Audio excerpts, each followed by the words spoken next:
अगले ही पल एनाकोंडा बिजली की तरह लपका और उसने अपने विशाल शरीर से शेर को जकड़ लिया। उसकी पकड़ लोहे जैसी कड़ी थी।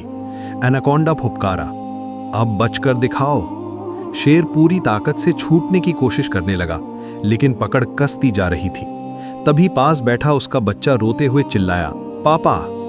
उस आवाज ने जैसे शेर के भीतर तूफान जगा दिया। उसकी आंखों में सुनहरी चमक उभरी। उसने पूरी ताकत लगाई और जोरदार दहाड़ के साथ खुद को आजाद कर लिया। यह ताकत मेरे बेटे की है।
मैं फिर आऊंगा।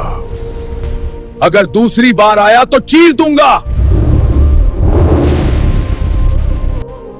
यह लड़ाई खत्म नहीं हुई।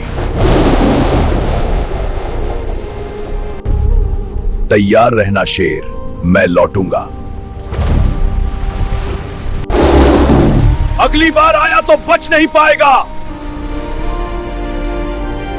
पानी धीरे धीरे शांत होने लगा।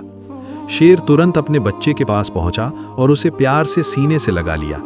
अब तुम सुरक्षित हो बेटा। पापा, आपने मुझे बचा लिया। उसी समय चमक दमक फिर पास तैरती हुई आई। खतरा खत्म हो गया बादशाह जी। चमक दमक, तुम्हारा एहसान मैं कभी नहीं भूलूंगा। सूरज की किरणें नदी पर चमक उठी। शेर और उसका बच्चा चमक दमक की पीठ पर बैठकर वापस किनारे की ओर बढ़ चले।